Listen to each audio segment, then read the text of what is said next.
Salut! Aujourd'hui, on va parler du Parasaurolophus. Alors, cette grosse bébête, oui, grosse parce qu'elle faisait quand même 10 mètres, vivait au Crétacé supérieur et faisait partie de la famille des Hadrosauridés.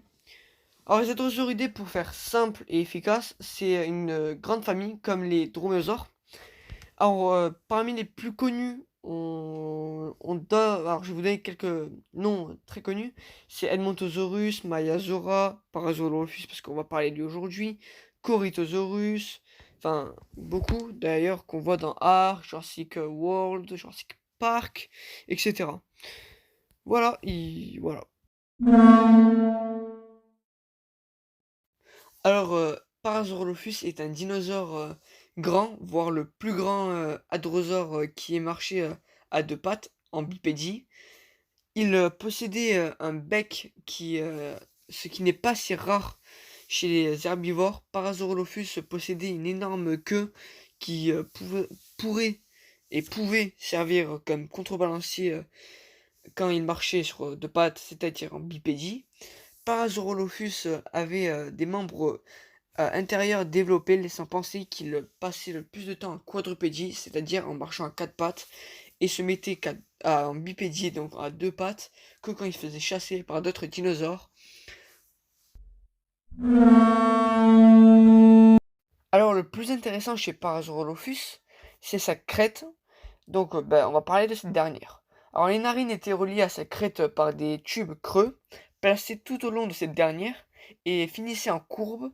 À première vue, cette structure devait lui servir comme Spinosaurus, Aegypticus et Dimetrodon, à réguler sa chaleur, donc c'est-à-dire à se thermoréguler, mais elle servait à produire des sons et non pas à se thermoréguler. Alors, on a vu la crête, maintenant on va voir les sons. Donc ça paraît compliqué, mais c'est assez simple. Donc les animaux utilisent ces sons de nos jours du coup pour éloigner les prédateurs ou une concurrence entre deux mâles. Enfin, c'est pour ça sert à vraiment ces deux choses. Bon, ça sert à des millions d'autres choses, mais les principales c'est ça. Alors chez les dinosaures et tout particulièrement les herbivores, ça ne servait pas vraiment à ça. Alors, on va prendre le cas du Parasaurolophus qui sort quand même du commun. Et ben, il se servait de sa crête pour produire des sons, et ces sons servaient à communiquer.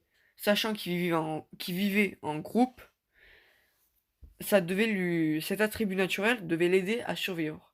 Et petite anecdote, le son de, du Parasaurolophus ressemblait à une trompette. Comment on le sait? Parce qu'on a retrouvé un crâne complet de Parasaurolophus. Et du coup, on a fait un moulage de la crête. Donc, on l'a imprimé, on a mis tout, enfin, on a refait tout l'os. Et on a soufflé dedans. Enfin, on a soufflé à la manière du Parasaurolophus. Donc, comme on pense qu'il le faisait.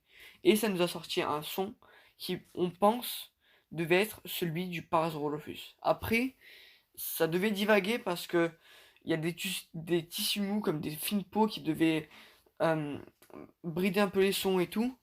Donc, on connaît, mais ça peut ne pas être ça. Voilà. Alors, la couleur du Parasaurolophus, donc en soi des dinosaures, est presque impossible à savoir. Même s'il y a certains dinosaures qui font exception, comme Microraptor, oui, on a déjà vu de la couleur de Z. Oui, du coup, oui, on avait de la couleur. Et d'autres dinosaures.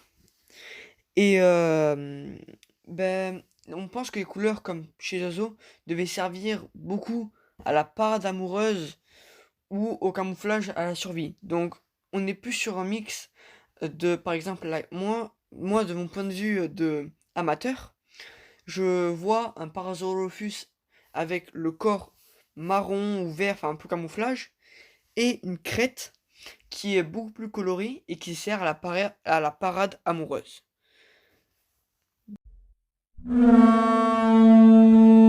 Alors, pour parler des fossiles, on retrouve très peu de crânes de Parasaurolophus, car la conservation n'est pas très avancée sur les crânes de Parasaurolophus. C'est pour ça qu'on n'est pas sûr, des sons qu'il faisait.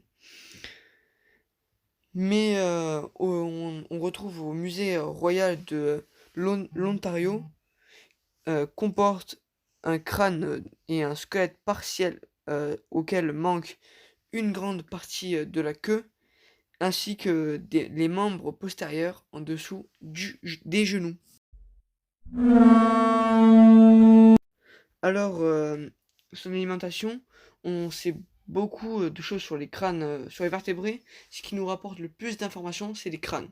Du coup, on sait beaucoup sur l'alimentation de Parasaurolophus. Déjà, comme les autres hadrosauridés, Parasaurolophus était un grand herbivore, bipède et quadrupède. Son alimentation était basée de plantes et son crâne sophistiqué lui permettait un mouvement de broyage de sa nourriture. Alors on va voir l'environnement de Parasaurolophus.